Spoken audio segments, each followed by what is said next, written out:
This is interesting.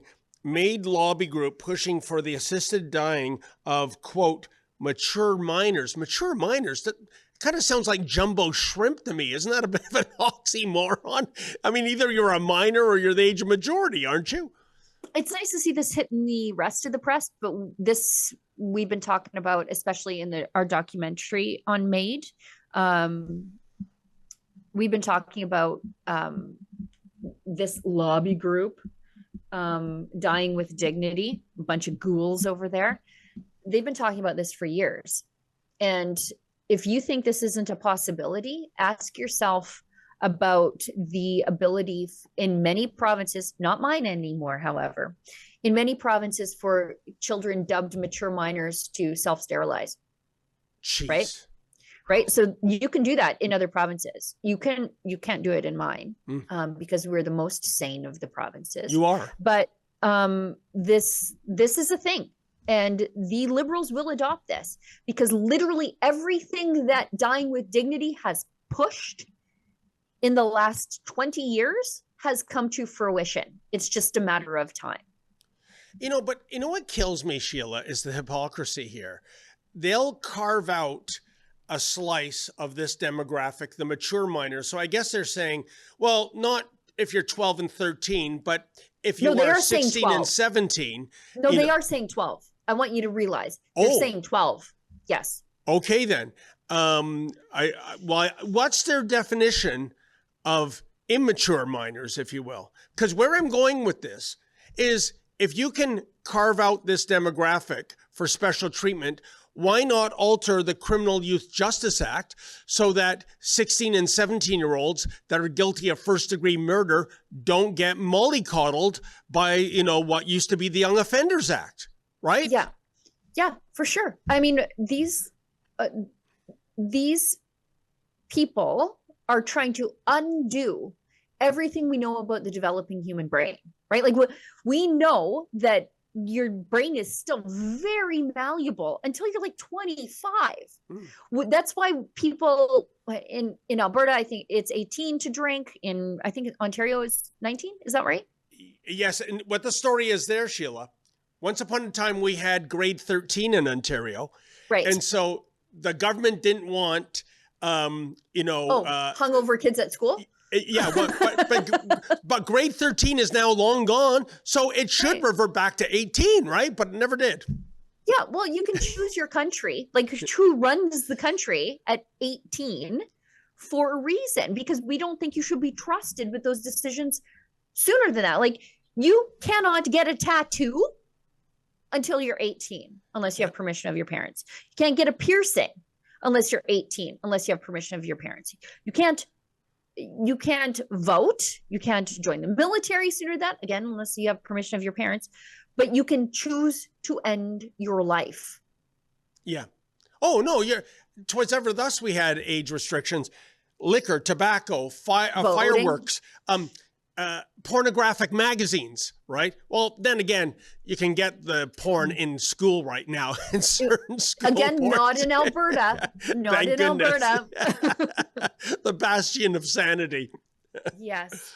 It's all I'm saying is, while they're talking about this at Dying with Dignity, and everyone's like, oh, it's just a lobby group. Everything this lobby group has pushed has become reality in legislation over the last 20 years. And we are quickly outpacing the more radical regimes of the world on this, like Belgium, like the Netherlands. What they were able to do in 30 years in those countries, we've done in 7. And so it's only a matter of time, and people need to know that it's coming so that they can do something about it. And you know what I think one of the unspoken driving forces is, Sheila? It's they want to alleviate the pressure on the healthcare system, which, as far as I can tell, gets worse and worse every year. So if you go, I've got this chronic illness, you'll have the carny cabal go, well, Dave, just throw off your mortal coil. Be done with it. You won't be in any pain anymore. You won't be alive anymore, but, still do it for your country. You can die quicker than you can see a specialist in this country. Easy. By months and years. And you can die quicker than you can get the suffering addressed for the thing you need to see a specialist for. I'll give you an example. Knee replacement surgery, 18 months, maybe, depending on the province that you're in, to get a knee replacement. But you can seek medical assistance in dying for the irremediable pain caused to you by the lack of treatment for the knee replacement within 10 days, 2 weeks.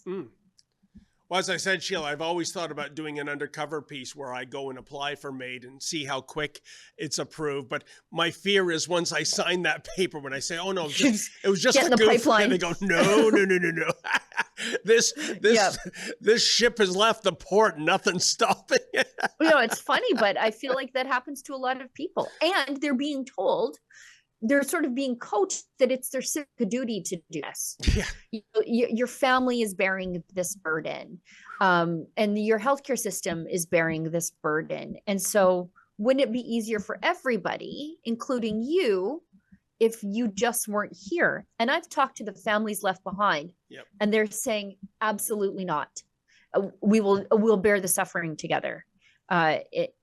We're just a place that doesn't value life. And also we're a place that actually doesn't value suffering. Maybe it's my Catholic worldview, but we do things to make ourselves suffer just, I don't want to say for fun, but we see that there's value in suffering. It's why we spiritually fast. We fast for certain religious seasons.